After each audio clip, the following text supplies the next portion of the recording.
This past. Hello, yes, Proprietor.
All right, good evening, ladies and gentlemen out there in YouTube land. I am Deleted Scenes, human being, American, and YouTube Ronin. And I would like to welcome you to live from Sparkwood in 21. This series chronicles the cult classic television series Twin Peaks, created by David Lynch and Mark Frost. Joining me tonight on this Odyssey are Superfans Last Call Troy Pacelli. Did you say Odyssey or Oddity? Either way applies. Either way. Netters Network. Good evening. And, of course, the man who I can't believe has stuck with us all this time, H. Boomer. Hello. Good to be here. Hello. Well, no, he says, hello. Hello. Man, I'd like to bring him to Vegas with me sometime, huh? Well, unfortunately, I think we're saying goodbye to Dougie Jones now. Yeah. Well, sort of. I think I wrote that in the thing. I said, farewell, Dougie. I'm not sure if this is this episode, but it sounds like that's where we're headed. So from the last episode. This is very much a transitional episode for a number of characters. Real quick, I can do the, oh no, you know what? You should probably say hi to all the wonderful people who have been patiently waiting for us in the chat. Indeed. The first one here, Faithful Blue Wrench channel member, the Bird Woman of YouTube. Watch out for her second channel, Fluff Chick Productions. It's Connie Cleary. Also dropping a member chat saying thank you for what you do. You are welcome. You are so wonderful, Connie. You are, I don't know if she does this with all of you or if I'm just special. Well, I know I'm special, but maybe not necessarily that way. Connie goes to all my live streams after they end and drops a comment and says thank you. Yep, me too. You too? Okay, yeah. She's just an awesome cheerleader that way. I so appreciate her. When I have a minute, I'll go back in and I'll heart it and stuff. But I think I'm behind on a few. But yeah, I try to go in there every couple of days or so to do that. All right. Host of Films with Friends, the creator of the 10-word review, Big Al Presents.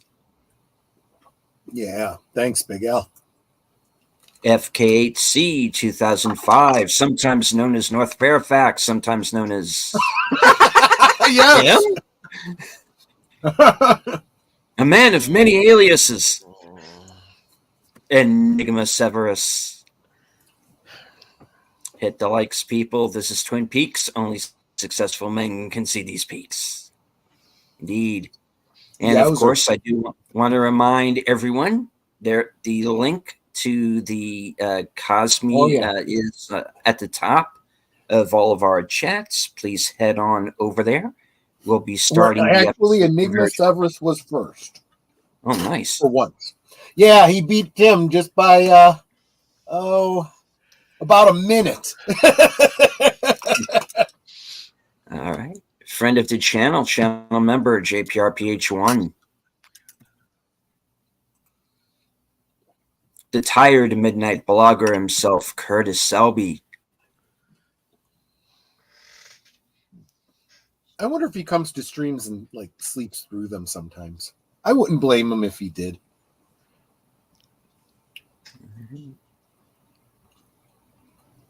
You know, tired midnight blogger. Yeah. Space Fraggle. Good to see you, sir. Hey, Troy. Okay, let's see. Scrolling. Nate is in the house. Good to see you, Nate. Hey. Hello. Hello. All right. I think that is everyone in the live chat so far. I do also want to say hello to everyone following along on Twitter. I can't see you, but I know that you're there. Okay. Should I go through the quick summation of last week? You can, but I want to give a heads up. My earpiece is going in and out, so it's like every once in a while, everyone will be silent on my end because my earpiece. So if you ask me something and I don't answer, just repeat yourself. This is like that Who song. What is it? Mama's Got a Squeeze Box. Remember that? Oh yeah. Oh yeah. So last week we started out with Nadine, and she was marching over to Big Ed's gas farm. She was happy. She was with her shovel. Yes, she went with her shovel, 2 coats guaranteed, to let Ed know that she'd been her words, not mine, she'd been a complete bitch all these years, and that she was setting him free because he belonged with Norma. And then, of course, but then it looked. Sorry. Go ahead. Yeah, no. Then it looked like Norma, though. Big Ed runs right over to the double R. But Norma has a meeting with her business partner, possibly romantic partner, right? Yes, that was right. So she's meeting with Walter, and it looks really bad, and it's that typical, rom-com kind of thing, and he's like, I finally, after all these years, and I'm too late. Yep. But she's basically having him there to tell him, look, I'm going to run this flagship store the way I want to, and you can run all of the other franchises the way you want to. And that's it. So, and then she goes and makes it very clear that, well, he actually proposes to her, and she accepts. And of course, Shelley's watching this, and I'm wondering if that's like having some kind of an impact on her too. Yes. So Doppelcooper goes to Mr. C, Dark Cooper, I don't know what you want to call him, the doppelganger, reaches the convenience store where a woodsman leads him to a room with another woodsman and the jumping man, and he wants to see Philip Jeffries. So he's led up the stairs out the door to the outside world somewhere else. And he has a very strange conversation with, let's face it, looks like a human teapot. Yeah. But it's the voice of Jeffries coming from it. He asks Jeffries about sending Ray to kill him and confirms that Jeffries had not contacted him at the motel and that the person who did had sent Ray.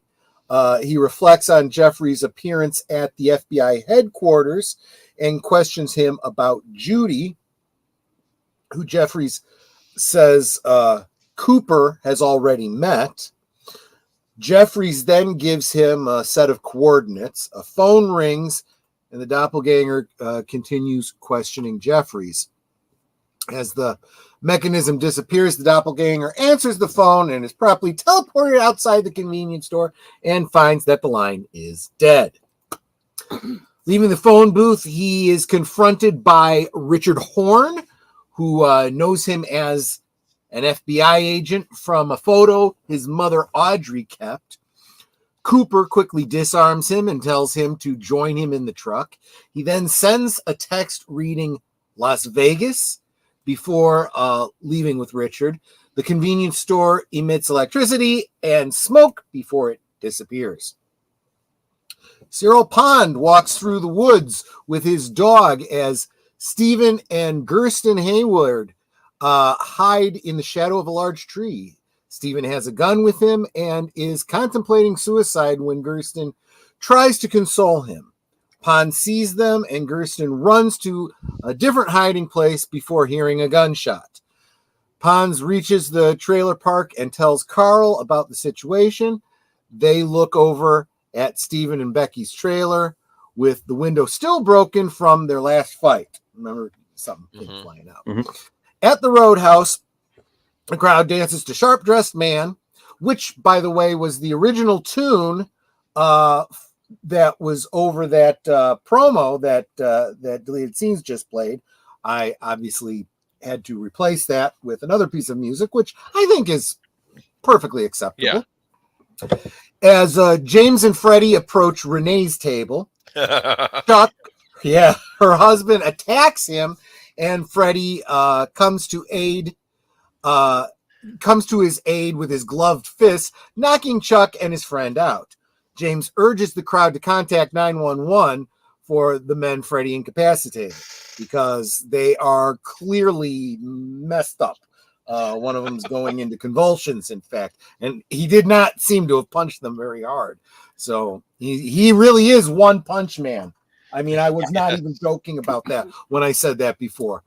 Wilson brings Headley to a Douglas and Jane Jones and their family that have been brought in for questioning. However, they are not the correct Joneses, and they have multiple children.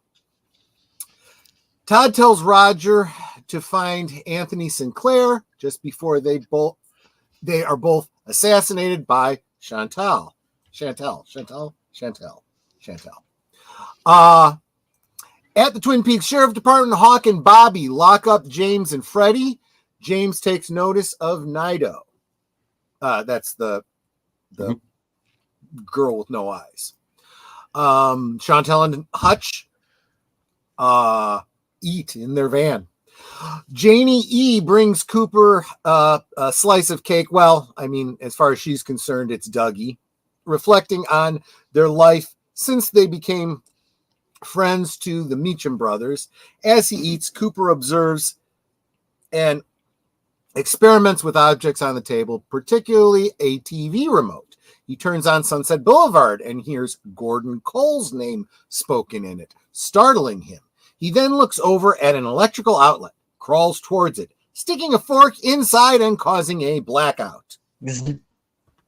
Yes, exactly. Margaret calls Hawk, telling him that she is dying. Yes. He expresses his condolences, but she speaks to him about death and tells him to remember everything that she's told him and to watch out for the one under the moon at the Blue Pine Mountain. Hawk quietly says goodbye as she hangs up. Frank sits in the conference room, soon joined by Bobby, Lucy, Andy, and Hawk, who has assembled them to mourn Margaret, who has passed away. The light inside her cabin goes out. Audrey and Charlie prepare to leave for the roadhouse, though Audrey delays them, commenting that Charlie now seems like a different person to her. Charlie takes off his coat and Audrey attacks him.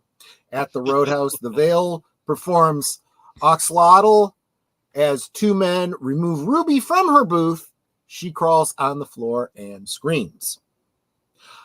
I realize that's a lot. I put in all the details because I don't want to leave nothing out.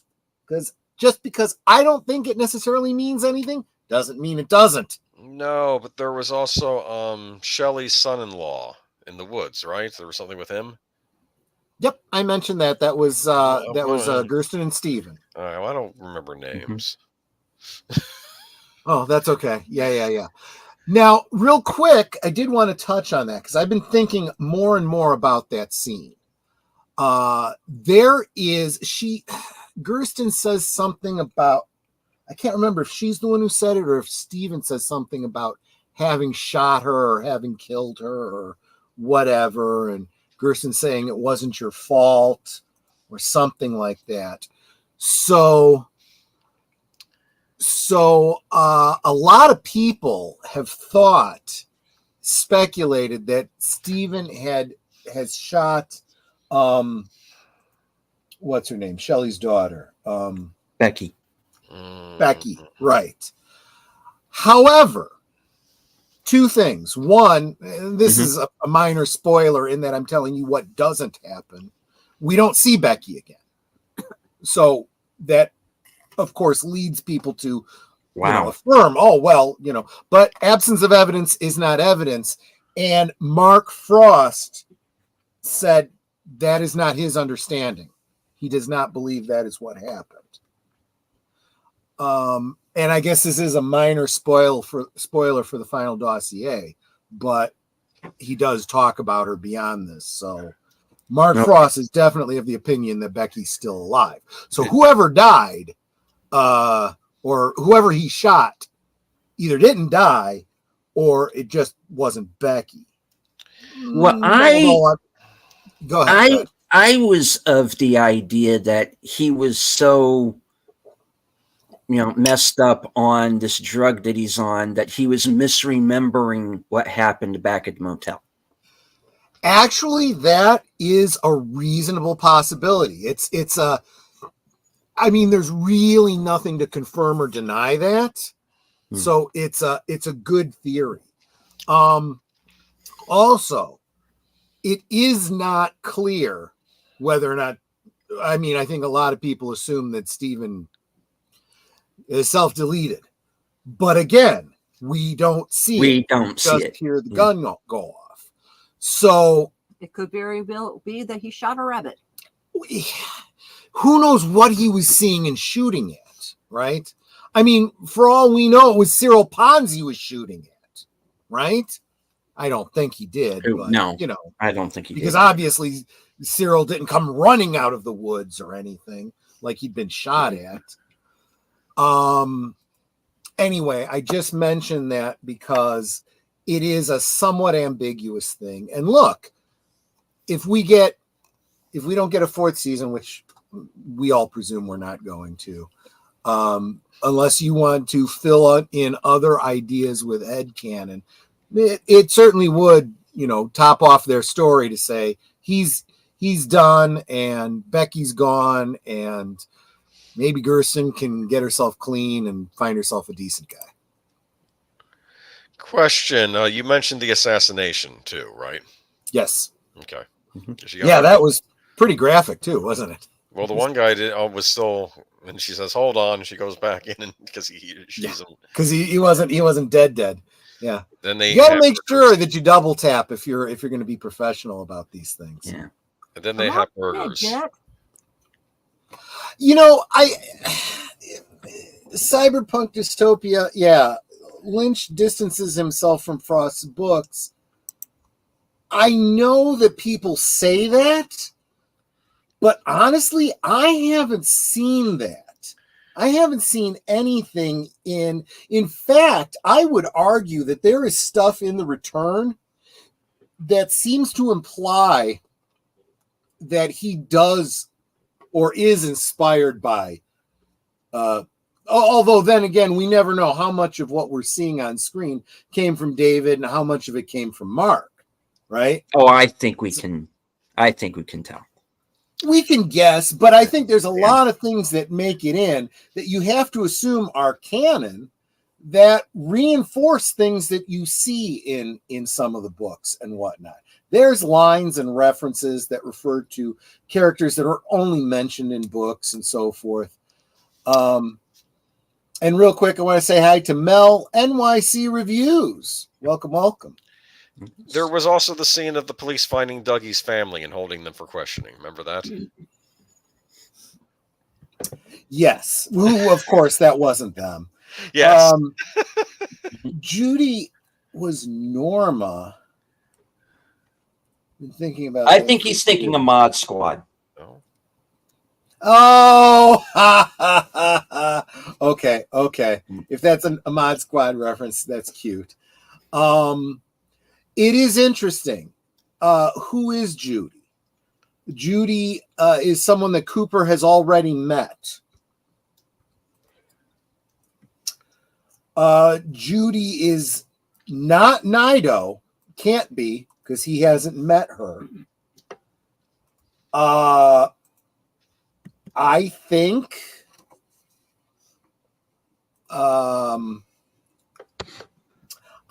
that it's what's her name? Sarah. That whole bit where Sarah 2 weeks ago took off her face and whatnot. Yeah, I think she's let's just say I think she's inhabited by Judy the way, or I guess we should say Jowday, the way that Leland was possessed by Bob. Oh, there you go. That is my current operating theory. Again, I don't know any more than you guys do. I'm just, do you think Judy is evil, neutral, protective? I mean, what? Wait, which Judy? No. She's the mother of evil. She's the entity that was unleashed at the when the atomic bomb went off, and she birthed all kinds of ickiness, including Bob. Now, how that connects to Laura, I'm not sure. Is the golden orb that represents Laura, is that something that exists in the universe to maintain a balance with Bob? I don't know. But I do think that balance, the whole yin and yang concept, and infinity are absolutely symbols to keep in mind as we're approaching the end of the season.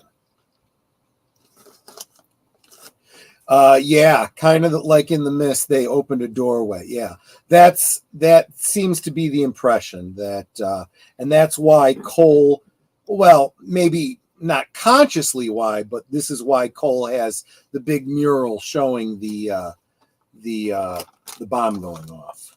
Oh, yeah, that makes sense. And this I can speak to with a little bit of authority because I've already read the final dossier and Secret History of Twin Peaks and so forth. So, well, you know everything, don't you? Not like some people do. There's people who definitely know more than I do. Okay, so you know Josh. Yeah, I know Josh Eisenstadt. That's exactly what I was thinking. He knows. But you know a lot about Twin Peaks and all the ins and outs. I think Josh knows only slightly less than David Lynch himself. Well, you might be right.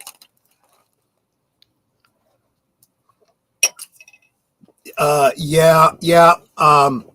I do think that we may end up doing a watch party of Eraserhead at some point in the future in this time slot. I've never seen it. Are you sure? Pretty sure. Keep in mind that if you have seen it, you would have absolutely blocked it out of your memory. I've seen Mulholland Drive, which I thought was interesting for the most part, but certain parts you could have done without. Do you like Cornish game hens, Netter? Yeah, we've had them before. We actually have some in our freezer right now. You don't want to eat those while watching Eraserhead. That's all I'm going to say. Okay. Oh God, yeah, you're right. Then yes, I've definitely never seen it because I haven't seen anything that's put me off of food. It's disturbing, yeah.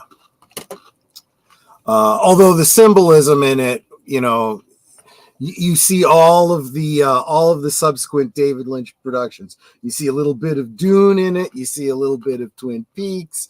You see all kinds of stuff there. But I always thought that the guild steersman that you see in Dune was the baby from Eraserhead all grown up. But okay, totally off topic and just kind of weird. But let's see if it comes back. Wait, hold on one sec. Okay, I've been like refreshing our streams because I want to see the thumbs up like go up. Yep. And I know on Boomer's channel, I said hello. I know he had comments on there from Curtis Selby and I think somebody else. And now there's only Mel and YC reviews showing and me saying hi to him. Make sure you have it on. I have it on live. Oh, okay. Yeah. All the other chats that were there on YouTube Boomers is weird. gone. It's weird. YouTube. It's weird. I think are they still on top chat? Hold on. No, I changed it to live chat and it's still doing it. Yeah. Oh, that's weird. Mine went away too. I don't know where they went to. I didn't delete them, I don't think. No, because I said hi to you first. I was the very first comment. And then keep in mind though, the comments in the chat, I don't think go towards any sort of algorithmic. Yeah, it's just weird. That's all. I know. That's weird. Yeah, JPRPH1 is saying it was gone. Because I said hi to JPRPH1 too. And he goes, yeah, anyway. Saying hello again. The reason I can't log into Cosmic, but I have my Voodoo account set up, so I'm just going to watch it through there tonight. I'll have to figure out what's going on with the Cosmic. Well, if you must. Yeah, last week, who was it? Wasn't it Charlotte Nightstar was having a problem logging in? Well, I think I have it signed up to my one email account, but I sent a reset because it wasn't letting me log in, and then suddenly it's not sending me the reset information. But it doesn't matter. I have it on Voodoo, so I'll just watch it through Voodoo. Just do the 3, 2, 1, and I'll hit play on my end on my own thing. That's what we will do. Yeah. That's what we will do. Okay. So, because I do have my own digital copy. I mean, my leased digital copy. Well, see, this is why you should absolutely own physical media. Yeah, if we have a nice big house and aren't living in squalid conditions. Anyway, it's fine. Anyway, it's fine. I'll watch my digital copy. Keep your physical copies in a watertight safe. Yeah, doing something similar. Anyway, I'm excited. I'm excited for this episode. It's gonna get good. Yeah, me too. Me too. So when you're ready, Stephen. All righty. Cosme link is up at the top, guys. Go ahead and right click on that and open it up if you are capable. All 4 of our chats. Yep. All right. Let's give everybody a moment who hasn't joined up yet. That would be I know there are more people watching us right now than are currently in Cosme, so we will give you another minute here. Not found. And Tim is dropping the Eraserhead memes. He's got the Jack Nance one. He's got the girl in the fire, the radiator. In heaven. Everything is fine. Everything is fine. Okay. You ever hear the Pixies version? The link in Boomer's one, for whatever reason, was giving me room not found. So you can go to one of our other ones, and then Boomer, I'm going to give that to you again, so you can repin. Repin, because there might have been something wrong with your link. Right. And Curtis Selby just dropped a picture of Mala from the Star Wars Holiday Special. That's adorable. Yeah, so Boomer, I just dropped the Cosme link again. That's fine, and I'm going to pin it. I removed the last one. I'm going to pin this one. All right. Put user in timeout. No. Nobody. No, none of the people that I'm aware of should be put in timeout. Hold on. All of a sudden, I blink out or something. Okay. Now I can pin the new message. Message unpinned. Thank you. All right. This is why we call him Boomer. You know something? I've never had to read a message on a stream before. I think I learned pretty quick. Thank you very much. Join room. Let's see if it lets me in. No, it's doing this whole sign-in thing again. I'll worry about it for next week. I'll get started earlier. Okay. Maybe after the stream, I'll find out what went wrong. All right, that's fine. I can just use my Voodoo link. It's fine. Yep. I also take advantage that I have it on here. And just a reminder, we are on part 16 tonight. Yes. Part 16. Okay. We've gotten that far into it. Wow. Yeah. Getting there. Yeah. All right. Well, if we are all ready to go. Yep. All right. 5, 4, 3, 2, 1, go.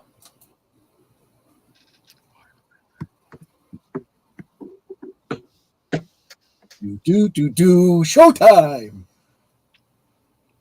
Flappy had kind of fallen on some hard times. He took a job as one of those sandwich sign people, and or he was actually he was just flipping his sign around, right, holding it above his head and everything. And a bunch of punk kids, they stole his sign. He chased them down, and then they beat him up and broke his sign. And then he had to pay for that sign out of his own paycheck, and that was the beginning of his descent into madness. Wow. That's from Joker. I'm sorry. I just thought it was appropriate.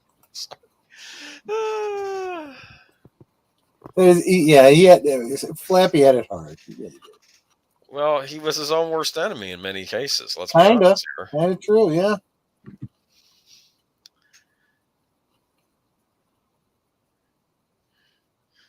He once floated the idea of robbing Fort Knox. Yeah, I'm guessing that didn't work out too well for him. No. I mean, they found him. They found him in an opium den years later. You know, I'm just. Now I'm thinking once upon. Well, part of the plan, I'm sure. Sorry. Yes.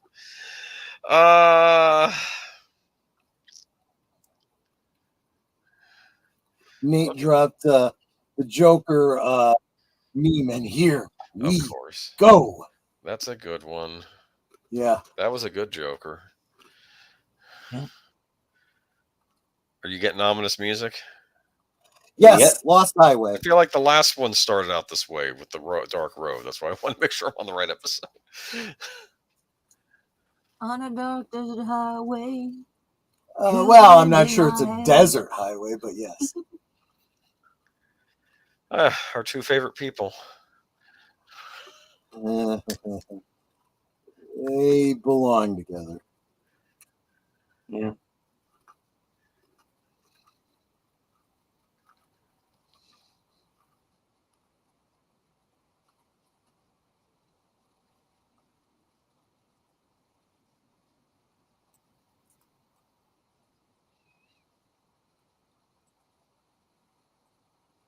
I'll tell you, out in the middle of nowhere like that, those deserted roads, it's creepy. What? It's just a little dark, that's all. Fact is, I got a lot of roads like that out here where I live. Yeah. Yeah, apparently truckers have the scariest stories. They tell them online. Did you know that? Oh, sure. I should see if there's a podcast about them. Keep in mind, we live very near to Munger Road. Look that up. Munger Road? Big urban legend / haunted area. Munger Road in Illinois. Yep. You should go up there. I don't know what suburb it is. We've gone up there at night. You have? Okay. Mm-hmm. Creepy? Yeah, I don't want to test out the urban legend because it could actually be dangerous, like in real life. Just to have a copy of Weird Illinois, I'm sure it was in there. We have that. It is in Weird Illinois, yes. I think that one got destroyed in the flood. Sorry. It's okay. I used to have a bunch of those weird state books. Now I just have the main U.S. books. I rebought those, but I'm not going to bother with the others again.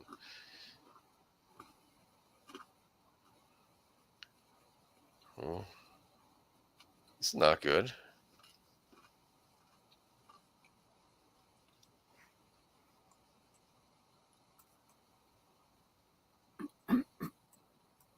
There is a place.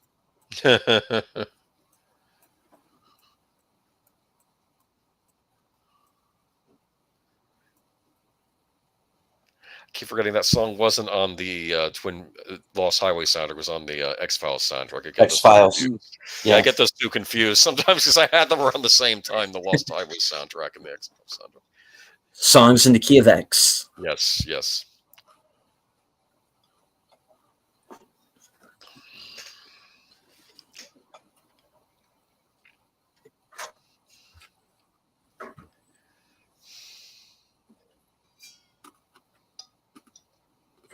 Yeah, what do you mean we? I didn't volunteer for that. He's all messed up though, man. He's not like a normal person.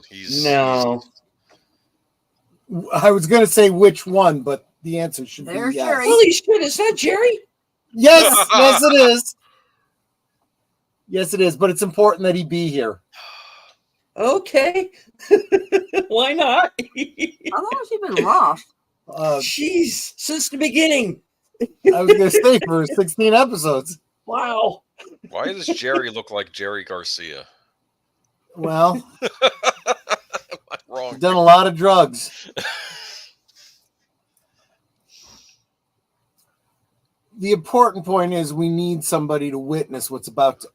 Oh, Jerry. Dude, the other way. No. Oh boy. Oh man. Well, okay. I don't even have words. Yeah. Oh, come on.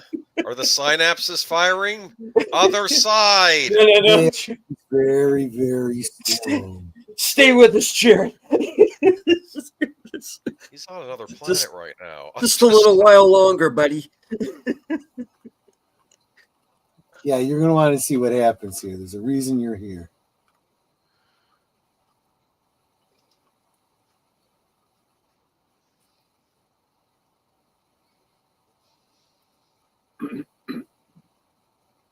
Looks like just a rock to me.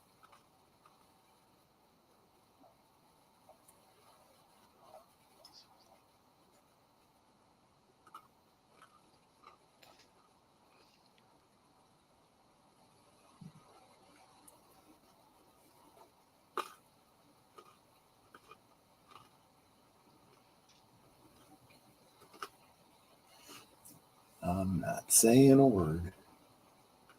I mean, technically, I just did. But And that was another one. yes. And that. And that.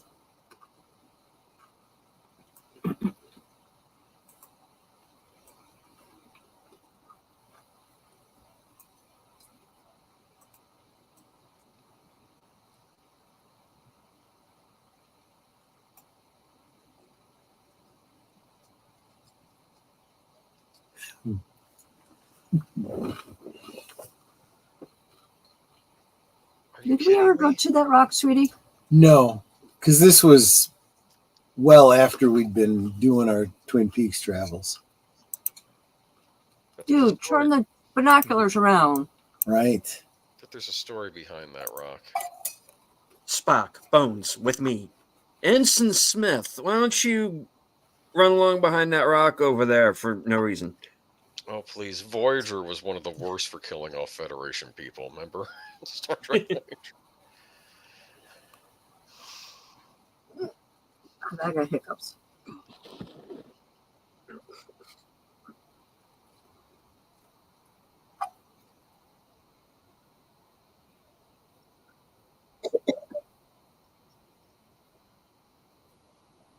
It's electric. Boogie, boogie, boogie. Well, I mean, I guess he's seeing it.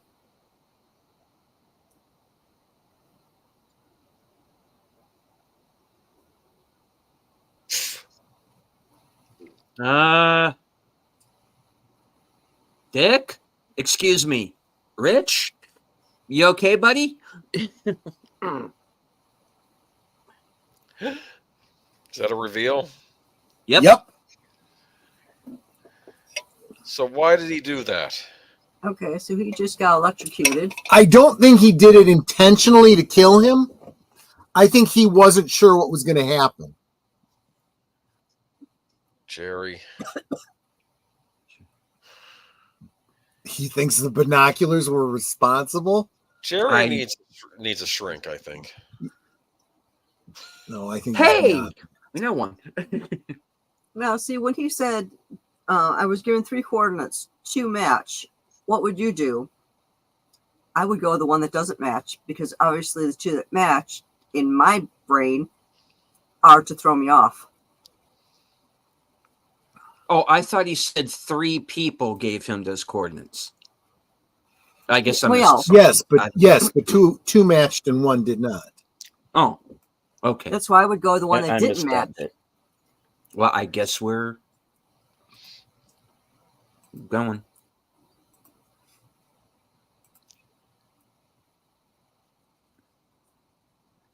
Which still doesn't explain everything. They just make everybody leave their houses no, it simply does not. I mean, that really live there. Make them leave their houses for like the entire filming schedule, so there'd be no people, no cars, no nothing on the street. Well, they're just filming early in the morning when no one's awake yet. Should get a spin-off series with these 2. Oh God. It would be all about them driving around, eating and shooting people. Eating crappy fast food. Okay. Oh, she's got Doritos. I'd actually kind of be down for that. Chantel, that's her name, right? Yep.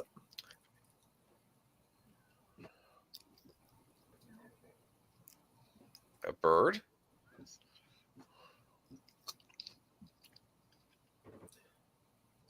This 4-room sequel is weird.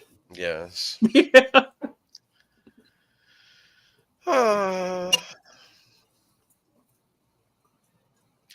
Apparently, I think David Lynch loves Cheetos. Did you know that? I can understand that. He couldn't get enough of them on the set of. I like how the car doors opening, everything is synchronized. Here come the men in black, except for that one in gray.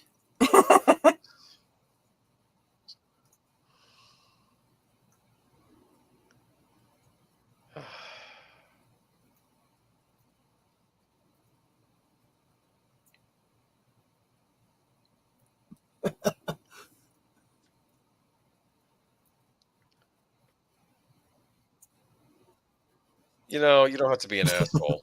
I know, right?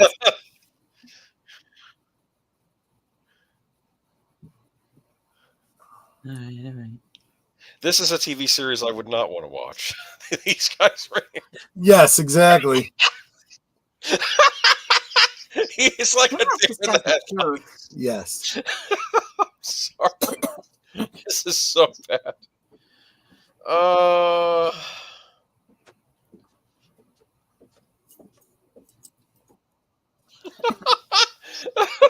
sorry.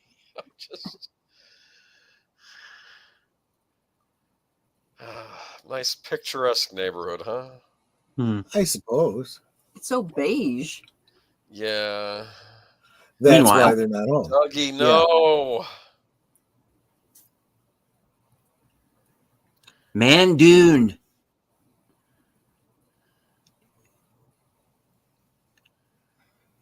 That's okay, Curtis. You found it, and that's what's important. It's a good meme.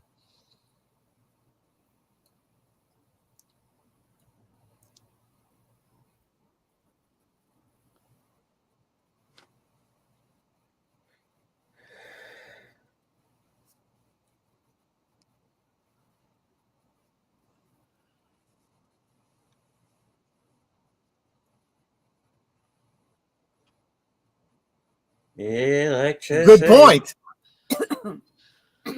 I mean, that's true. The kid does seem rather smart. Well, he probably shares some DNA. Hey, guys. Yeah, good point. Like, I think for all intents and purposes, he is Cooper's son, right? If you think about it. Oh, yeah, I guess so. Yeah, you're right.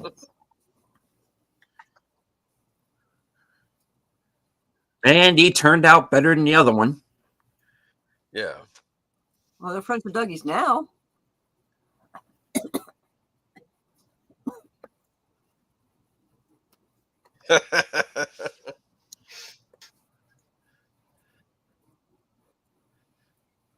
Oh, okay. Did you bring me a blonde too? That reminded me of the joke, like when Nintendo was demonstrating the Nintendo 3DS, they had these very attractive models, and the 3DS was attached to their wrists, right, to show people on the floor. And then someone asked, "Do you come with the 3DS?" Like, yeah, right. It's like,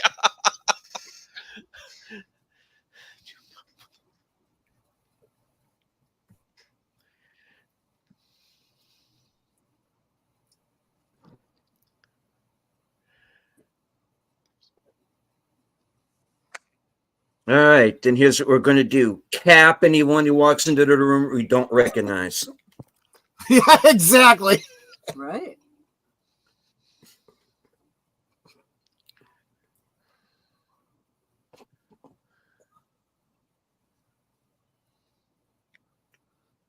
I thought for sure he was going to say, nope, we don't need the keys.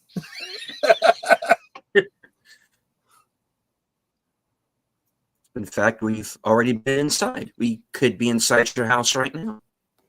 Yeah, exactly. Oh, I wonder if the killers are going to think that one of these guys is Dougie and try and cap them both. That ain't going to be pretty. Think about that. Yeah. Meanwhile,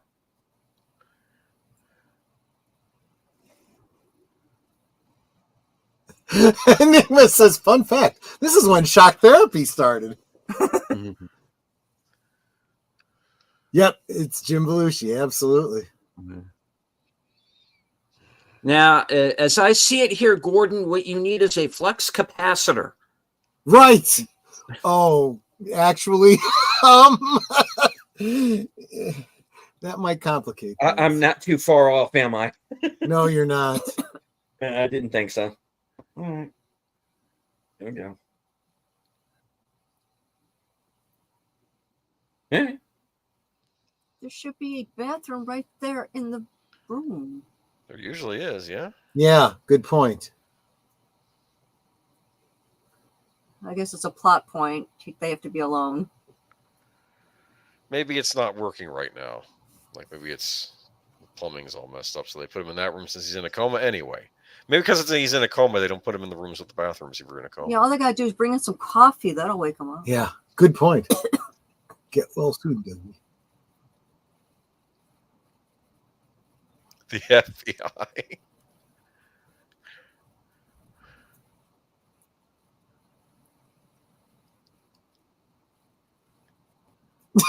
I know. It's like, we're going to get it done. I'm using a comb.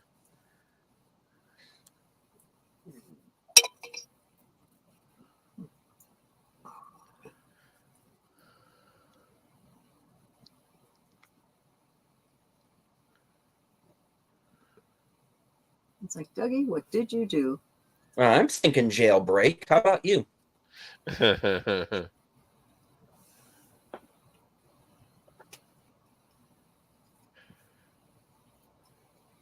Yeah, for some reason I want a piece of banana cream pie right now.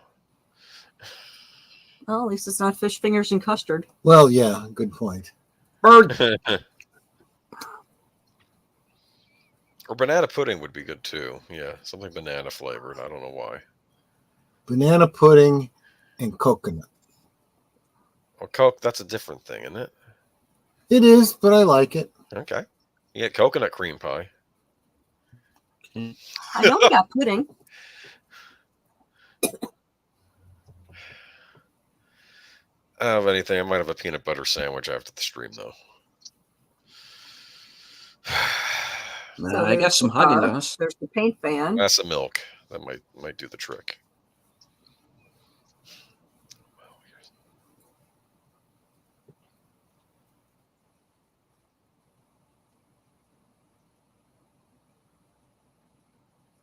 Damn, she is still cute. I'm sorry. That's fine. Yeah. Doppelganger Cooper likes her. Yeah. She actually looks better as a blonde. Yeah.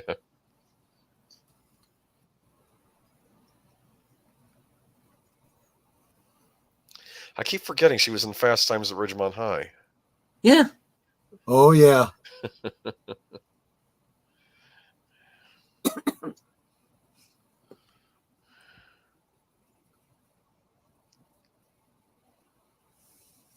This vehicle makes wide turns. We're like, no, I would hope.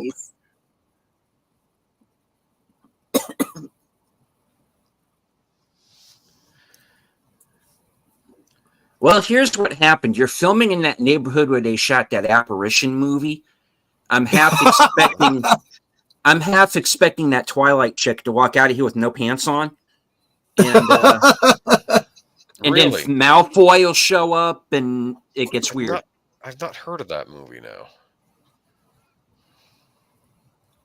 Well, hell, you got to go buy some more then.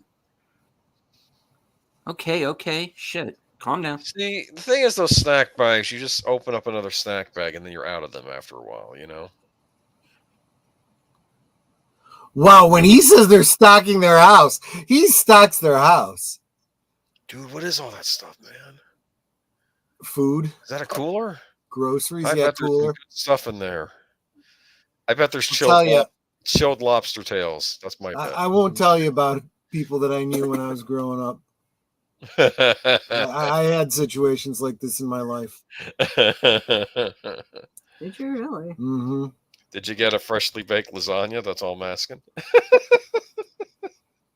You don't want to say, I got you. Okay. No. But my grandmother, of course, would make the lasagna. I didn't like other people's cooking. It depends. Who's this asshole? Zwoski. I think you get used to your own family's cooking. Yes.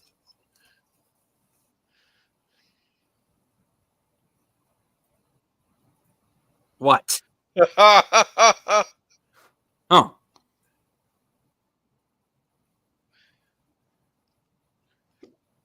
Yep. Okay, I wouldn't have opened with that, but okay. All right, go move the car. We weren't going anywhere, so we don't care what you do with your car. I think he's going to move his car. Oh, boy.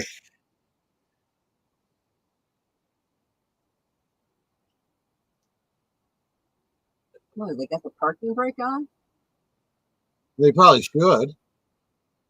Hey, I mean, he's doing more damage to his own car. To jump in at any time. They are blocking part of his driveway.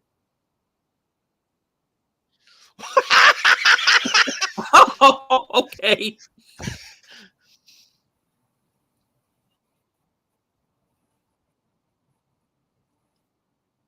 Oh, shit.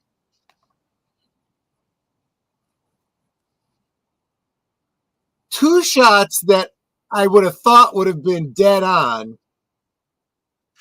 But I guess going through. Ooh. Okay, well, that was pretty good. She wants to run him over. I know she wants to run him over.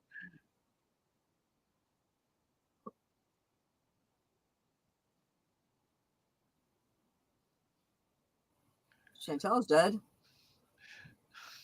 Damn it.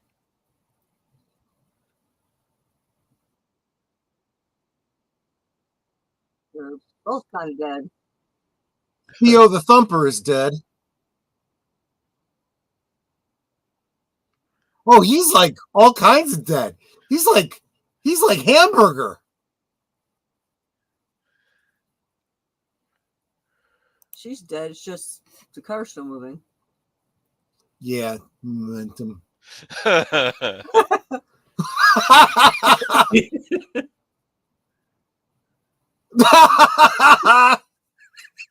no, don't piss off the Russian dude or whoever he is. Good. Let's get the fuck out of here. Now they're in someone else's driveway. They're the police. Pick up your clip.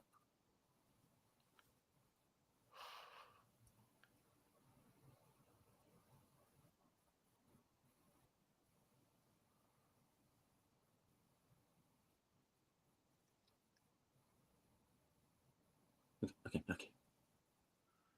Yeah.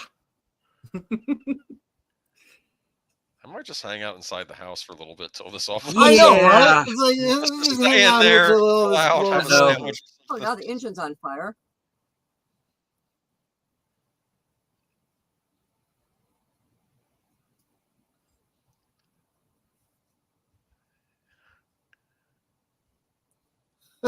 Perfect, Nate. Okay. Okay, now he looks more natural. I think they put his makeup on a little heavy of the last shots that we saw of him.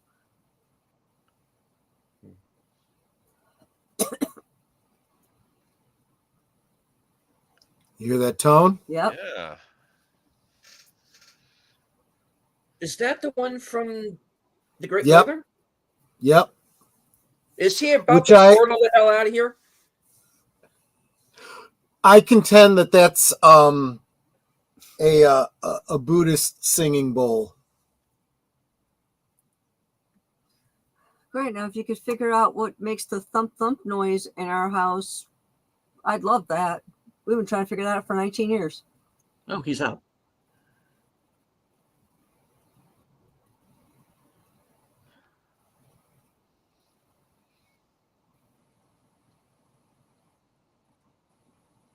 We got our boy back.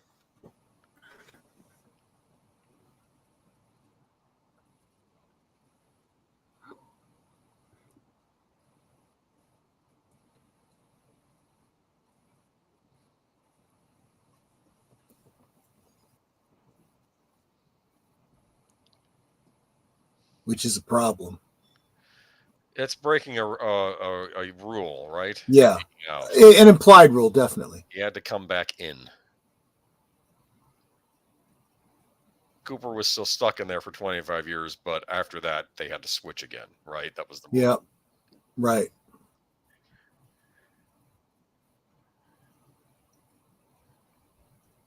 That's a little personal, don't you think?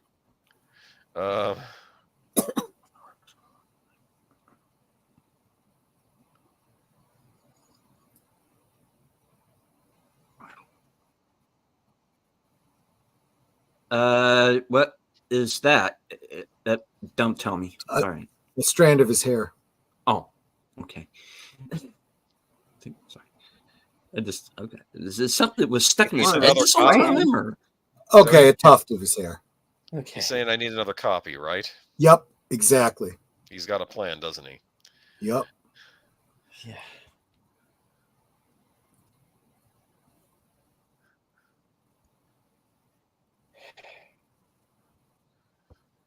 If he remembers them, that's good. Yep.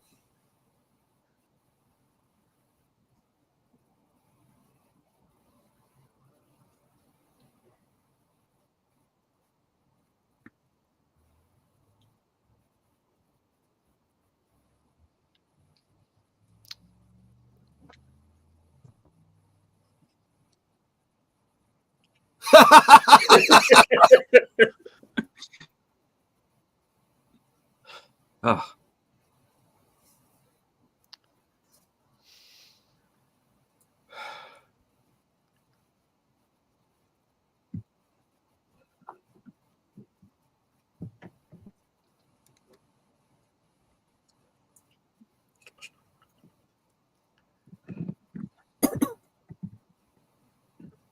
Yeah, that sounded a little Dougie-ish.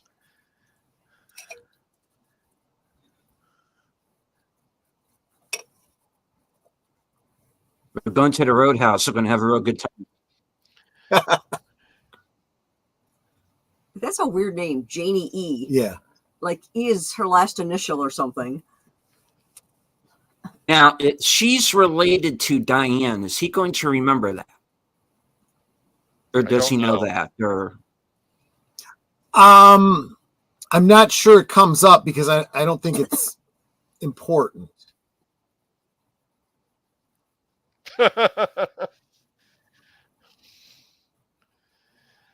Right to carry, right? Yep.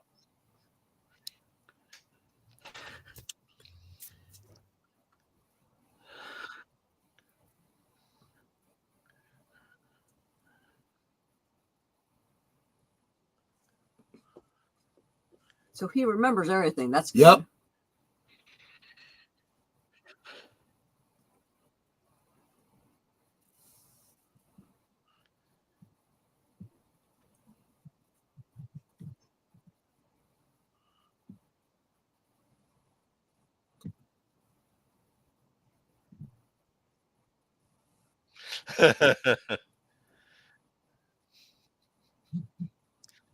But are they only 20 minutes away?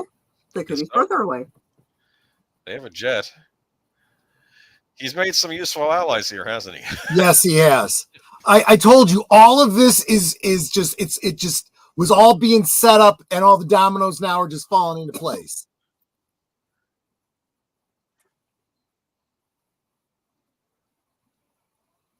Inky Dinky Doo Snoopy 5. Great. Okay.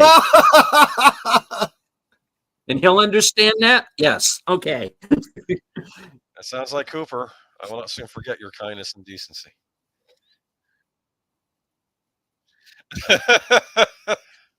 Wait, what? I am Iron Man. Right.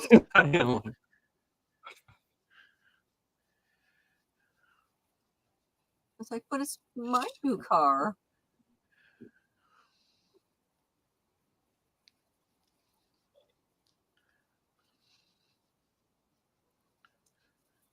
We hear the music. Oh, what a long, strange trip this has been. Cooper's back. That's what we're getting at. The wait is over. There's just going to miss Gordon, isn't he? No, these are the other guys. These are the B team. You just missed him.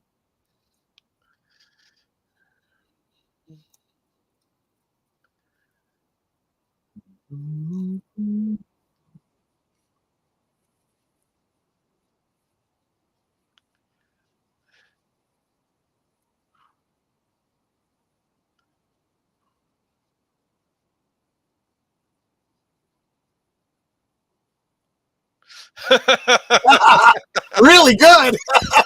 Now it makes you wonder how Dougie used to drive. Well, he didn't, like, since we've seen him. I know, but prior he must have done some driving. Mm-hmm. Yeah.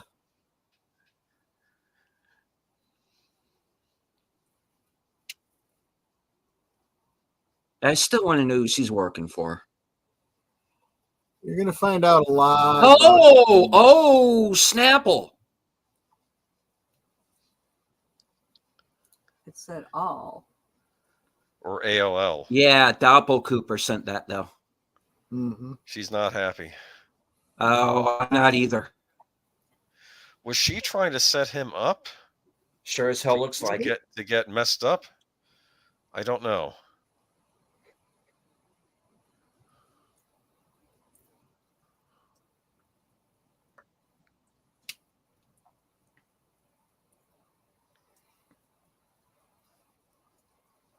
I don't doubt she didn't have her reasons, but we're not all on the same page here.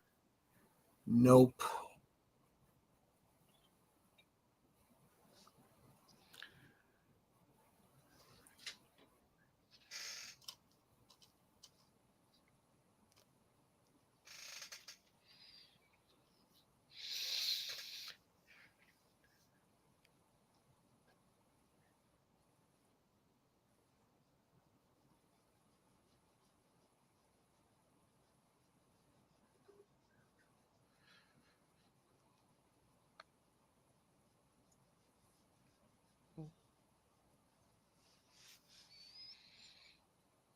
Oh no, she's got the shinning.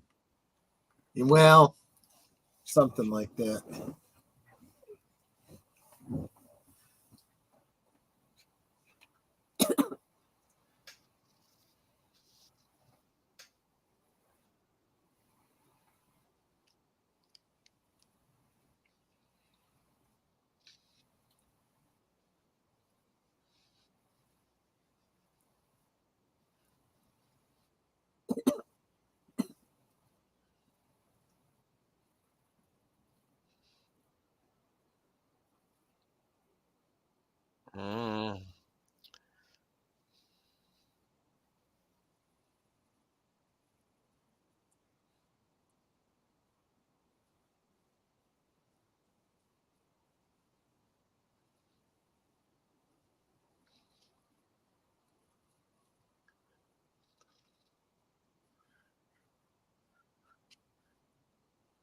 Who's this?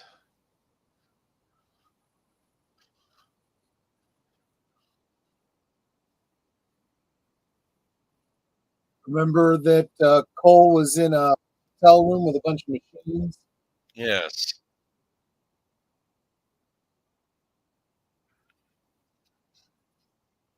That's where she's going? Yep.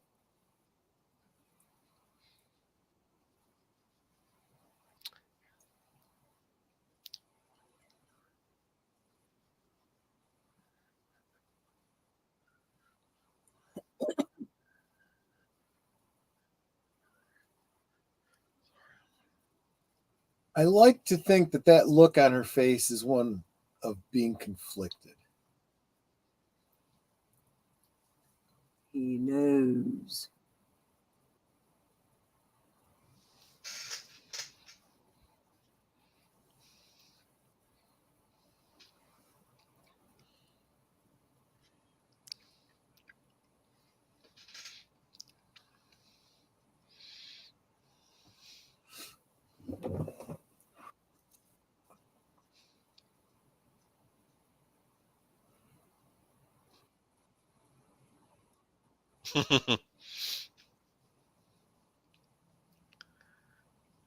I can't because it's Tuesday. Ah.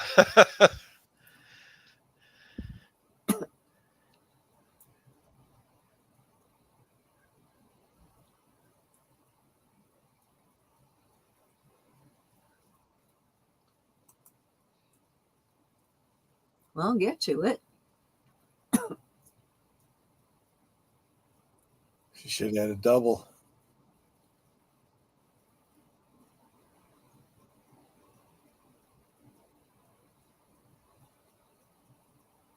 Red apples.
Mm-hmm.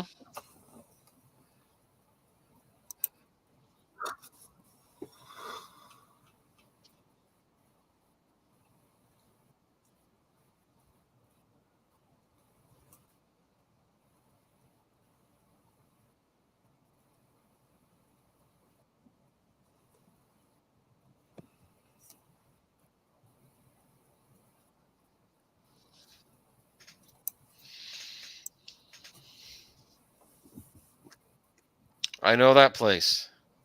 Yep. Make sure you have a light. Yeah.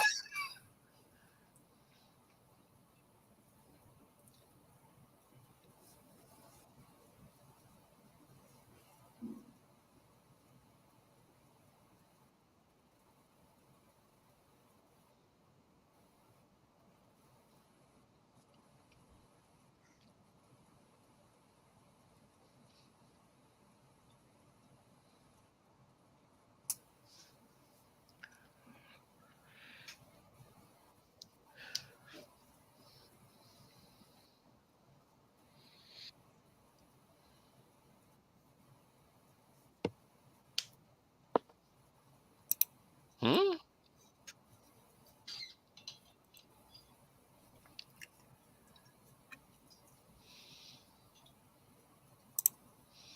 Come on, spit it out. Yep.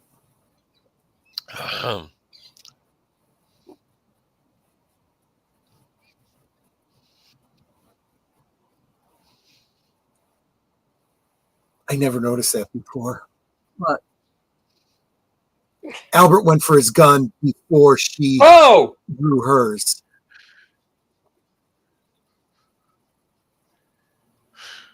Which whoa.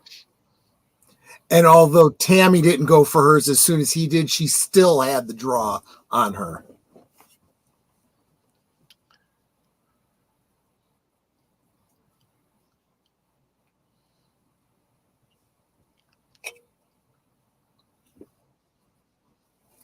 Yeah, let's go. Do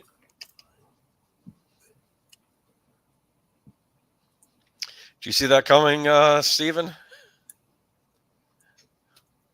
Well, somebody was getting shot. I just somebody was getting shot. So is that the real Diane? No, that's where the tulpa ended up. Huh. Well, then where's? I don't even want to know.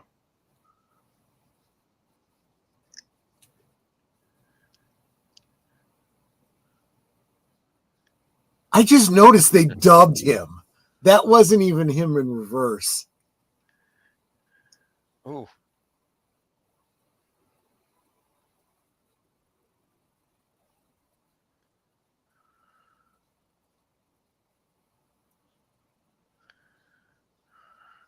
That is disturbing. No, it's the stop motion poster.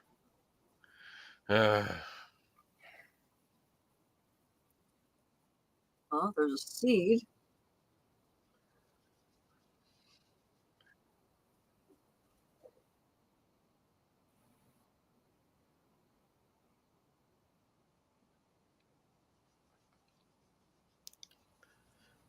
All that's left is the seed. I didn't see that coming when I first watched this show. So where's Diane? Apparently, the sheriff's station.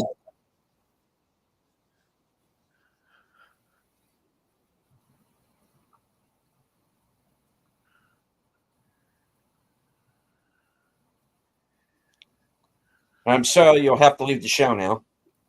Yes, exactly. Hello. Yeah. No.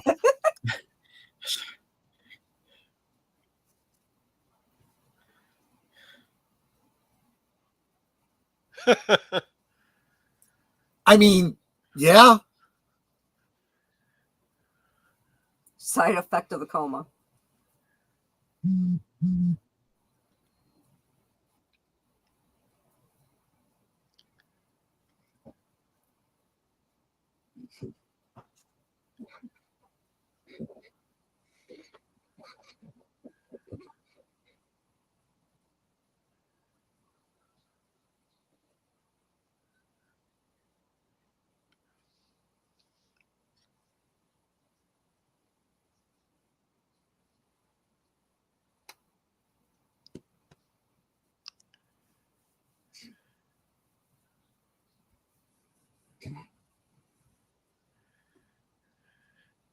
I'm still a little woozy here. Okay. Well, yes, but no.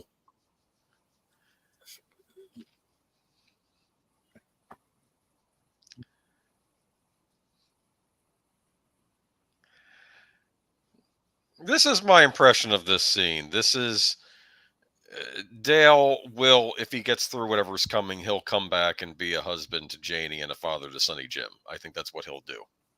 I think he knows he's not coming back. That's why he's creating another Tulpa. Oh, really? Huh. I didn't think about that. No.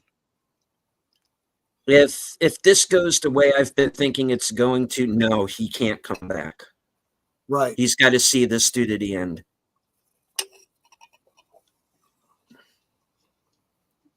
And she kind of knows without knowing.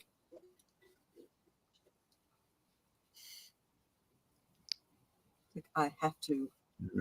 Then he just said that. Yeah. Where I'm going, you can't follow. Right. Then take us with you. No, they got to stay here. Yeah. It's safe.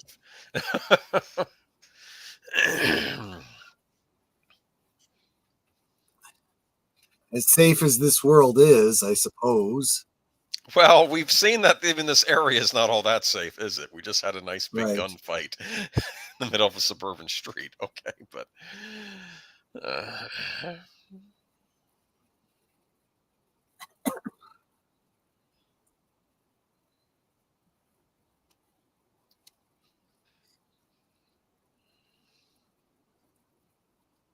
well, at least he doesn't have to worry about the Bonnie and Clyde couple trying to kill them.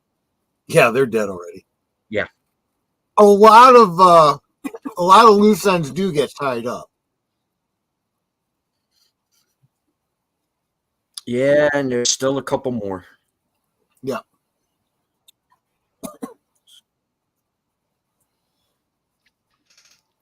Make it 2. Yeah. Long Island iced tea. Anything? Okay. Okay.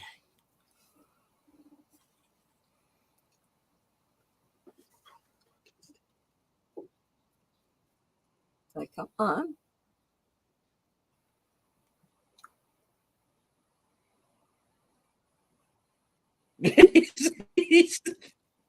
No. Sort of.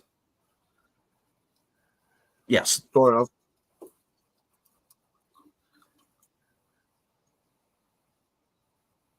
You'll like it. It's insanity on a cracker. You can have a nice meal at the Double R Diner. Yeah.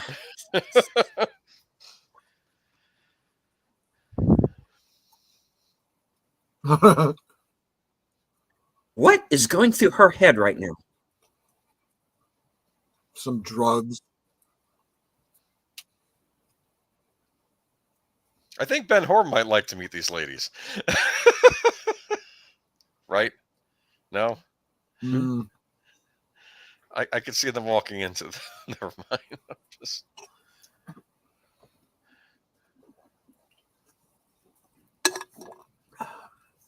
How are we not dead? Anyway. Yeah, right.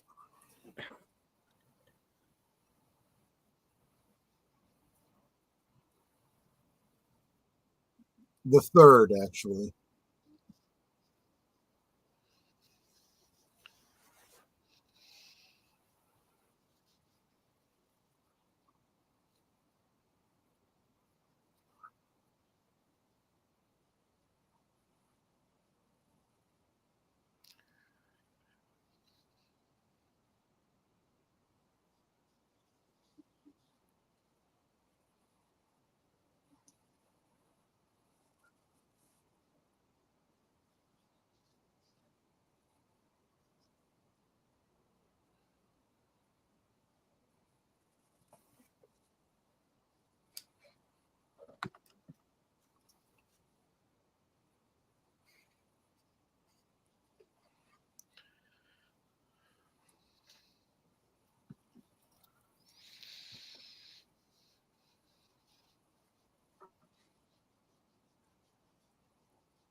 Everyone just stands there swaying.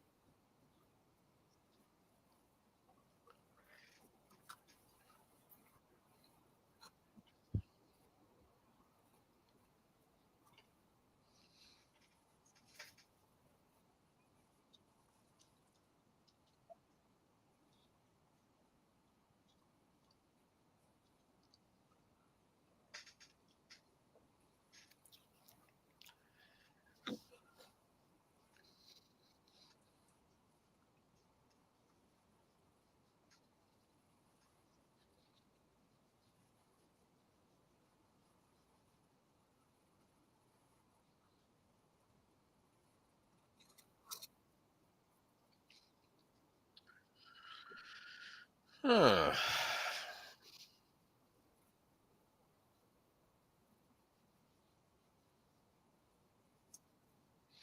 Look who's here.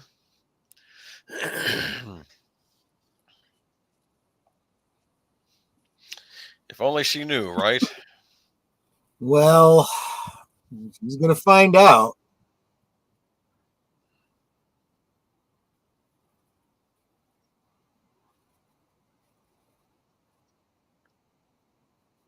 Dead by desert instead of dead by the desert, right? However you look at it.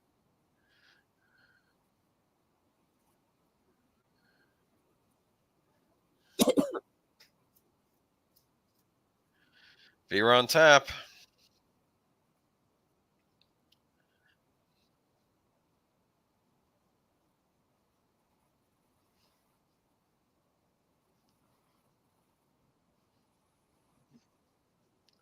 Popeye said, I am that I am, remember? It's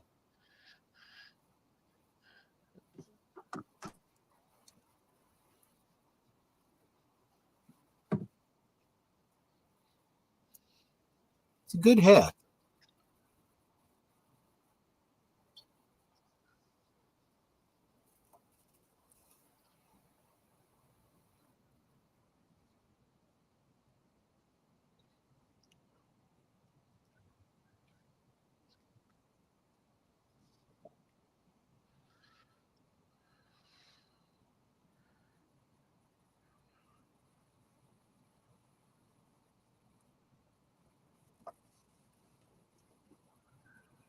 Martini.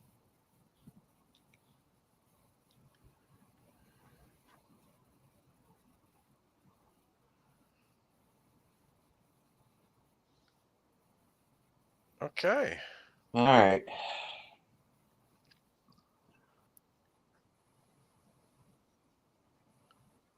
What? Mm-hmm.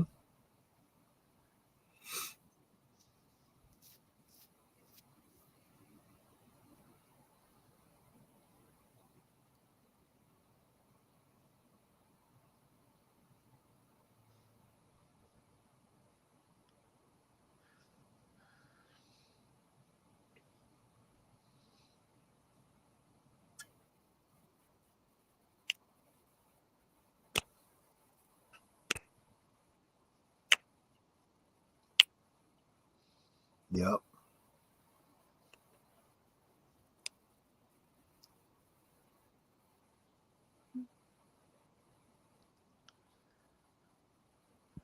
Is she gonna start walking backwards?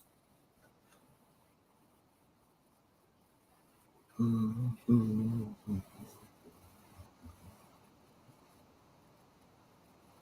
Mm-hmm. I know you haven't forgotten.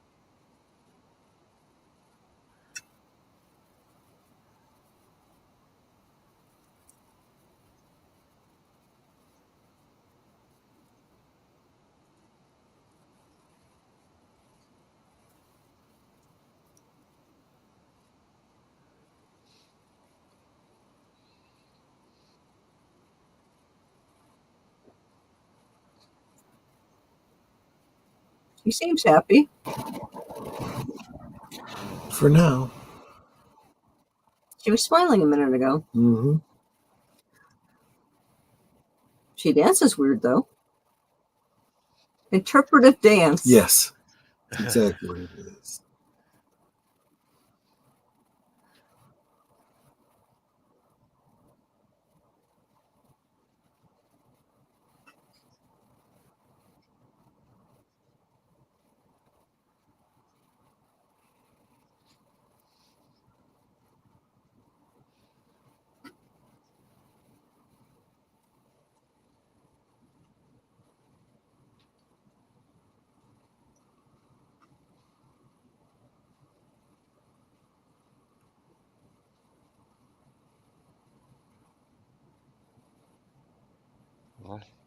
Ooh. Ooh.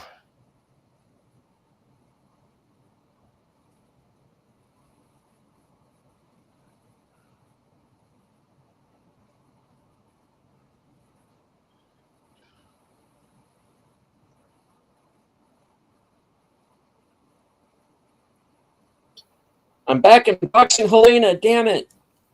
Yeah.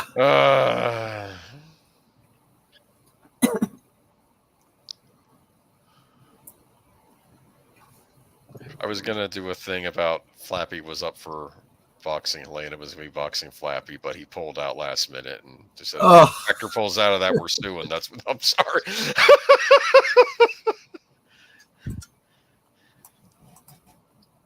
And in case it wasn't obvious, that's Audrey's dance backwards. If you couldn't tell otherwise, you could tell by watching the drummer. So what was that all? What's this all about? What's going on here? I don't want to say. You don't want to say. I don't want to say anything. I think we should hear from deleted scenes first. Really? Yeah. Okay. What's going on here? That was weird. What do you think happened? Okay, here's what's going on. Okay, we don't allow Eddie Vedder back into Roadhouse anymore because stuff will happen. All right, now I think Audrey's gone all time Lord on us. I don't know how. I have an idea. I don't like the idea, yeah, but that's where we are, I guess. I don't know where Audrey really is. Where's the real Diane? Is there a real Diane? Wow.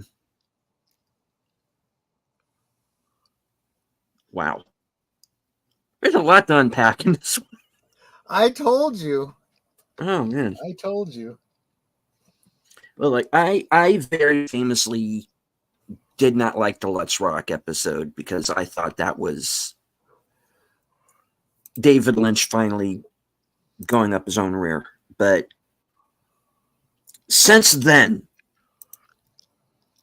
it's just been one banger of an episode after another, and they've gotten better and better. The description of part 16 is called "No Knock, No Doorbell" underneath the description. Yes. I wonder what that means. Well, when Doppel Cooper showed up at Doppel, Diane, and or actual Diane's place, he didn't knock and he didn't ring the doorbell. He just walked in.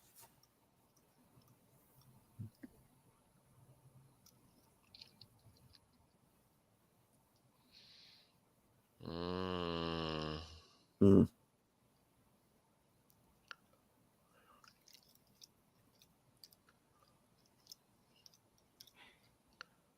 All right.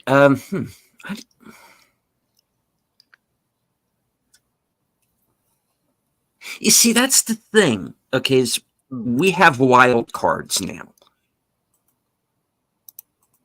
I'm not counting on Doppel Cooper. I don't know where he's going with this. I need to know where the actual Diane is, or if that's even going to matter.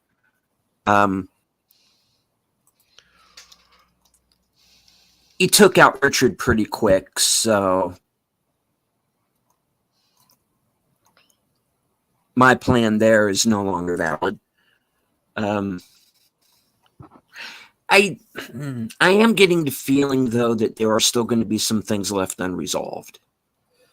Oh, absolutely. But I do think that there are also a lot of implied, kind of like we were talking about before about, the fate of Becky and the rest. Is this stuff that's all going to be in the books? Not necessarily, but if to the extent that they're left unanswered, there are some obvious answers that you can assume until or unless we get some other evidence. So even though, like I was saying earlier, and this is just an example, a comparison, just like Mark Frost saying, no, I don't think Becky's dead. Take that or leave that, give it the weight that you feel it deserves. But, but same thing here. I think there are some very clear elements of story that are implied that may or may not be the case. But I think a lot of people that feel that they're never going to get any other kind of resolution will kind of glom onto it. Where did we see Audrey at the very end?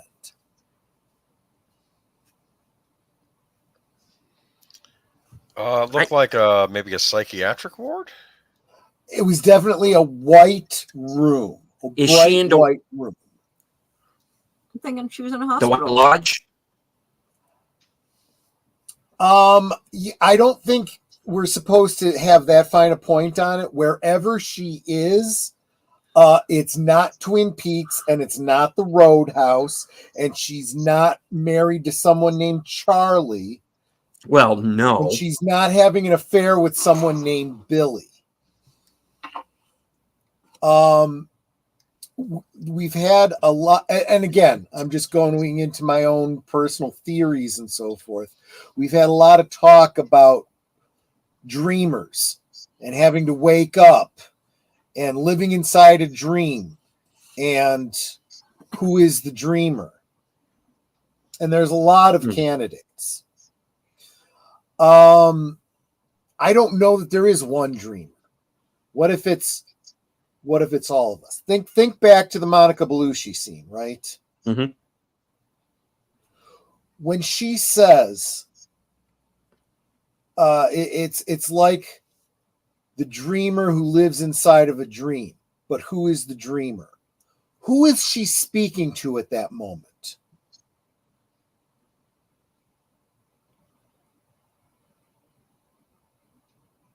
Well, she's speaking to Cole at that moment.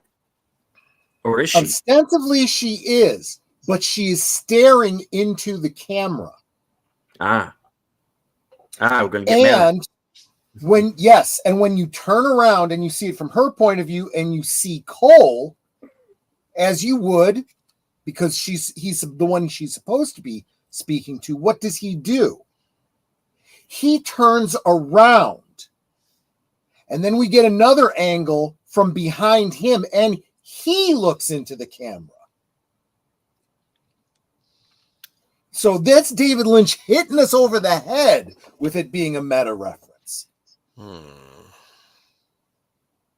So one possible interpretation is that we are all the dreamers, that we share a collective unconscious, and that's what Twin Peaks is. One of the things we always talk about with franchises, right? You could say, well, ABC or David Lynch or Showtime or whatever, they own this property. Therefore, they set the canon. And many of us say no. Because as the viewers, if we choose not to accept it, then it's not canon. It'll die from the collective memory. And only what we remember will be canon. That's how the zeitgeist works. That's how a collective unconscious works. And I think David Lynch is very much of that same school of thought. Because what happens every time someone asks him his interpretation or what he intended, whatever, he refuses to answer. He says, well, what do you think? And if you tell him, he always responds, that's very interesting. That's very interesting. Tell me if it's right or not. Sorry. It is right. Everything is right. No. Because it's in your head, it's your canon, right? No. And if you're sharing it with a bunch of people on the internet, then yeah, that's it. But then there'll be factions forming on the internet, believe one thing or the other about Twin Peaks, and then there'll be a war.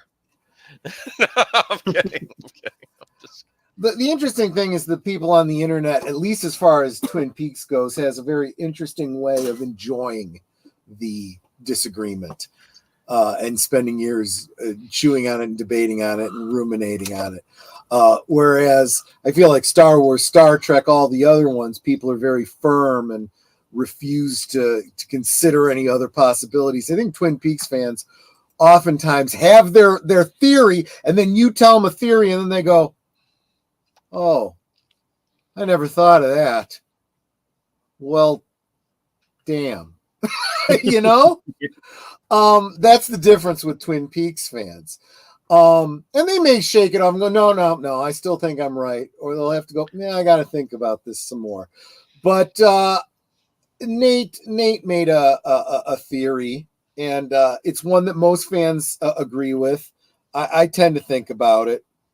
We've never gotten anything about what happened to Audrey after the explosion at the bank. Right? Yeah. If you take it at face value, she survived. She had a son with Doppelcooper. Not that, not that she had a choice in the matter. Further ick, right? And that supposedly when she, well, now maybe I'm getting a little bit into the final dossier, but that's when she woke up. Kind of like Sleeping Beauty. Was it Sleeping Beauty? Or was it Snow White? I forget. One of those fairy tale chicks that was in a coma and she wakes up. The reason she wakes up in the original story isn't because of love's first kiss, isn't because of any of that kind of stuff. It's because somebody took a liking to her, and 9 months later she had a baby, and when the baby was born, she woke up. Well, that's what literally is said to have happened to Audrey. But what if that wasn't the case? What if she's been in a coma all this time and she just woke up, just like Cooper just woke up from a coma?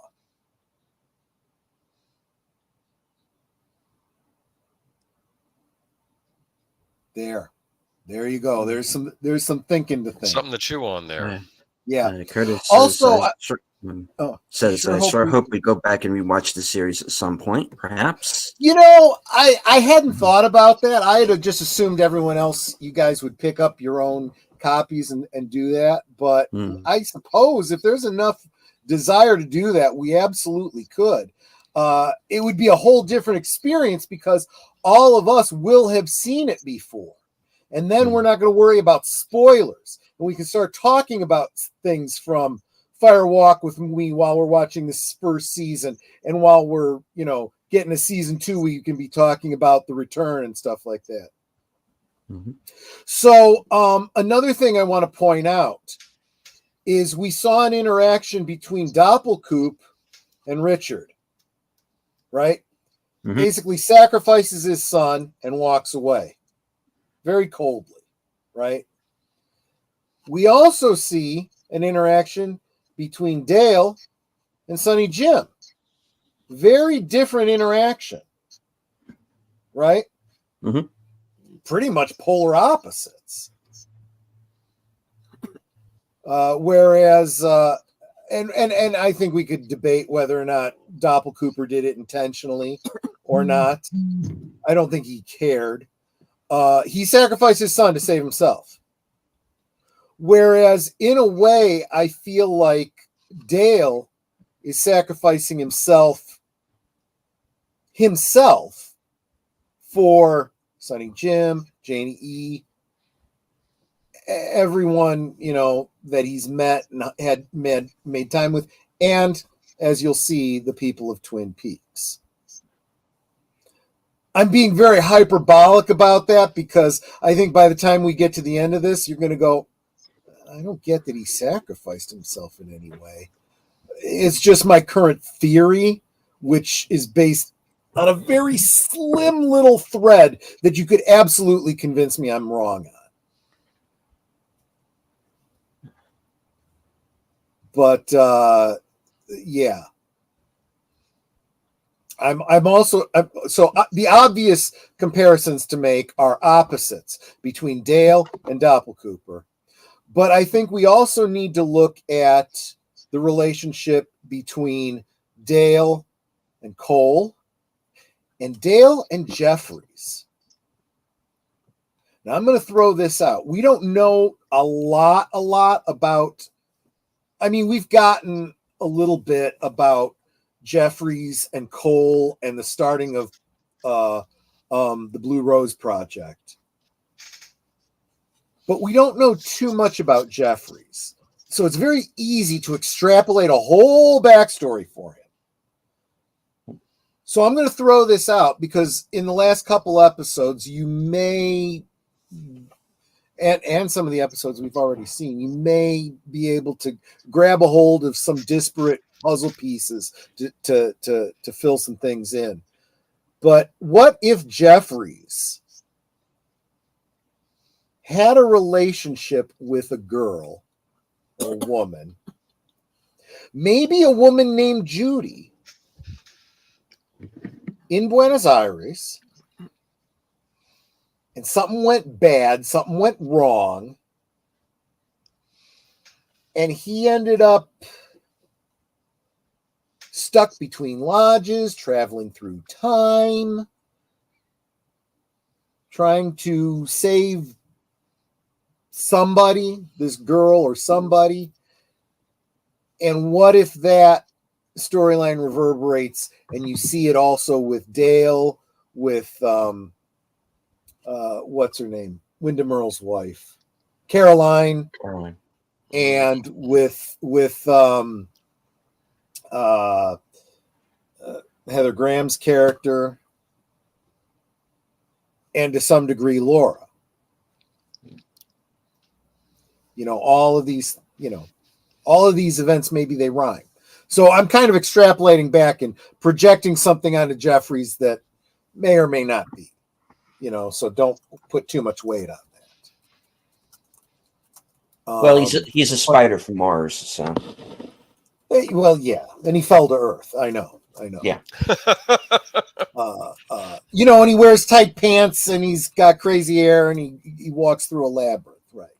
He plays with little bubbles. They were glass balls. Didn't they refer to them as bubbles though? I don't remember. There you go. There's your rewatch for a Monday coming up. That'll have to be Labyrinth at some point. Yeah, maybe. It's a weird movie. It is. It absolutely is. So there you go. I think that this episode probably gives you a whole lot to chew on. Yeah. Chris Selby says, I didn't see the first season and only a few episodes from season 2. I think when I joined you folks, season 2 was at least half done. That's fine. This you're gonna find as we go through this, there's nothing wrong with seeing it all out of order. All out of order.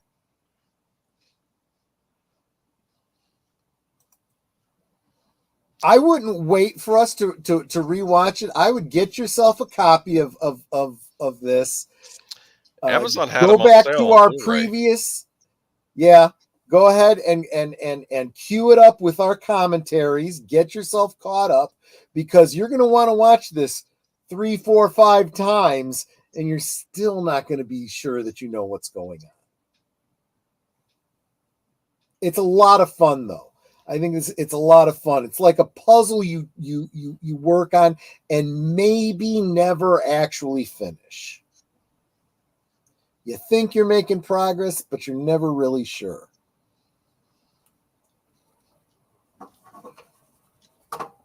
I think it's fun anyway.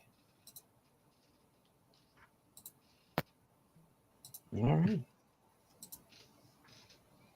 Well, on that note, I think this is as good a place as any to wrap it up because I do believe there's a certain show that's going to be starting here in just a few moments. Yep. Right after this, we're going to Blake 7, episode, I want to say 5, The Web. Tholian Web? Oh, wait, no, that's Star Trek. Yeah. Yeah, and not The Web in Space. That's Doctor Who. Yes. But I do think that there is some definite. I'm not going to say stealing, maybe pastiches. All right, let's go one time around the horn. Boomer, what do you have coming up? Well, I'll be on a Friday Night Last Call with Troy Pacelli here, but I figure he'll talk more about that when we get to him. And then Sunday, we'll be doing Geeky Geezers, and apparently there's more Ubisoft news. The staff are now on strike. So we talk about that on Sunday. The gift that keeps on giving. There's some very interesting industry theories about that we can talk about. Also, apparently, Joker Filet-O-Dew lost a lot of money. We're going to be talking about that on Sunday. Joker Filet of Fish. Yeah, pretty much. But I want to keep calling it. I don't know why. That's it. Filet of Poo. Yes, Filet of Poo. There you go. Go see the Hellboy movie instead. Yeah, right. Netter. Let's see. I have Thursday things coming up on, Thursday. It's just going to be me and Troy talking about what our channels have been doing. Wait, I got to take out my earpiece because I keep fading in and out, and it's distracting. 1 sec. Okay, that's better. So on Thursday things, Troy and I will be talking about our channels, what we've been up to, where they're heading, or hoping they're going to be heading, and things to that nature. I'm also co-hosting on Blake 7 right after this. I'm co-hosting on Friday Night Last Call.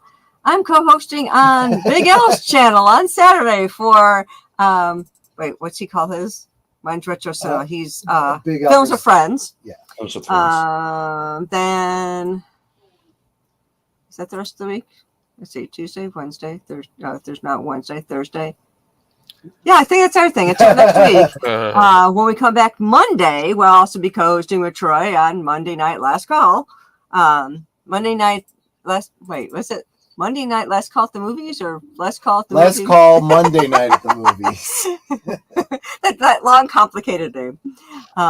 Which then brings us back to next Tuesday, where I'll be here again for another exciting episode of Twin Peaks, and followed by Blake 7. Yeah. Troy. Yeah.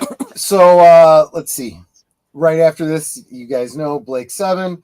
You will, if you're on my channel, you'll be auto dramatically shot over there. Friday, Thursday on Netter's Network. Friday, Agent Boomer and I will be talking about horror games, horror toys, horror. Games is almost two different things, right? It's like computer games, toys and games. Yeah, everything is either in the toys or games family, correct? Right. Yes, there we go. Exactly. And then I'm there for the movie on Saturday and the Geeky Geezers on Sunday. That's it.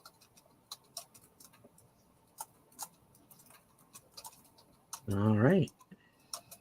Brings things back on over to me. I will be joining Outlaw Bill for Action Theater, and we are going to be watching Clear and Present Danger from 1994. Of course, join us Sunday at 4 p.m. for Western Cinema Presents. And we are going to be watching the horror western, The Burrowers. It's kind of a cross between Bone Tomahawk and Tremors, with Clancy Brown and an all-star cast. Can't go wrong with a Kurgan. All right. And, of course, Unscripted at 8 p.m.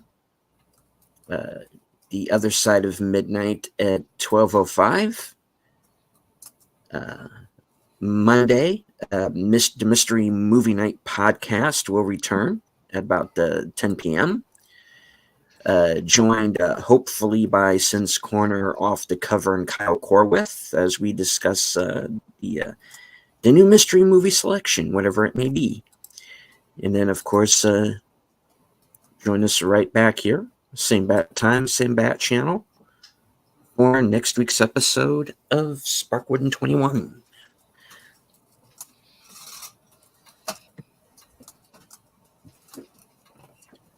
All right. Cool. Any final words before we close it up? We got 2 more episodes. Hold on to your seats. It gets interesting. Mm-hmm. It gets weird too. Because it hasn't been weird up till now. Yeah, right. Oh no! Not a. This has been a fun ride. This is a sitcom. I never knew that Twin Peaks was a spinoff of Empty Nest. Who knew? Right. Okay. Netter, would you like to take us out with your closing? Okay, I gotta load my weapon first. Oh, gosh. Okay. Of course, I wanted to ask everyone to make sure that you are sub to every member of the panel as well as every member of the chat. And if you think you're sub, please go back and double check you're still sub because YouTube. And with that said, we can talk amongst ourselves, and that's all well good and fun. But it's so much more fun when you guys are joining us in the chat and you're dropping comments, questions, trivia, being goofy, whatever it may be. And it doesn't feel like we're separated by miles or continents in some cases. It feels like we're all hanging out in the same room. We're enjoying each other's company. We're having a great time watching Twin Peaks, and now Blake 7 coming right up. Yeah, and you guys, you could be anywhere, and you're here. You know, you're not just friends to us. You're family. And we're family, hanging out together, having this great time. You know, this is just so wonderful for all of our streams. Just the way you guys are always here, encouraging us, encouraging one another. And we could not do this really without you. I mean, I say at the beginning, we could talk amongst ourselves. Yeah, we could. But it is. It's more fun when you guys are here because you'll give us some trivia or something that's like, I didn't know that. Or memes. Or memes. Yes, memes are great. And that stuff is just so much fun. So I love seeing you guys in each of our streams. I love the way you guys interact with us and each other. The way that you support us, too, is just immeasurable. It can be a like. It can be a comment. For those who are monetized, it can be the super chats, super stickers, memberships. All of that, it's immeasurable. It helps us to grow our channel so that we can put out better content for you, because this is really for you. You know, I mean, without you, it's just us talking to ourselves. So we want to make sure that we are bringing you content that you enjoy. So you're going to want to come back. And I said, your support is immeasurable. So thank you all so very much. And for everyone that has been trying to help me get my my watch hours in, I may have some good news by the end of this week.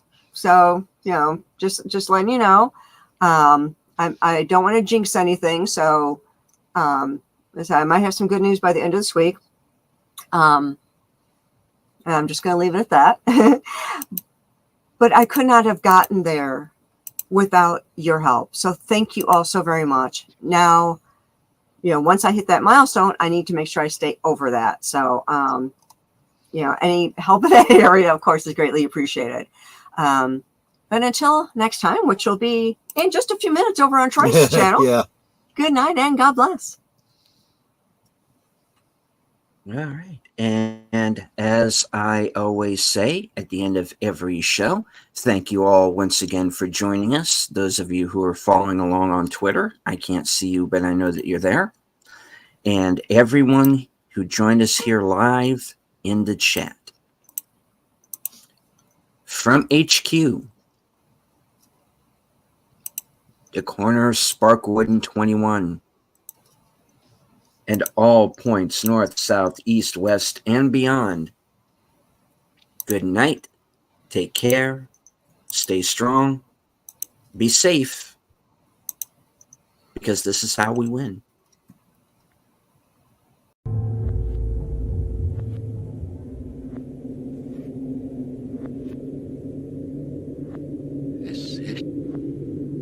Fields This past. Hello? Yes.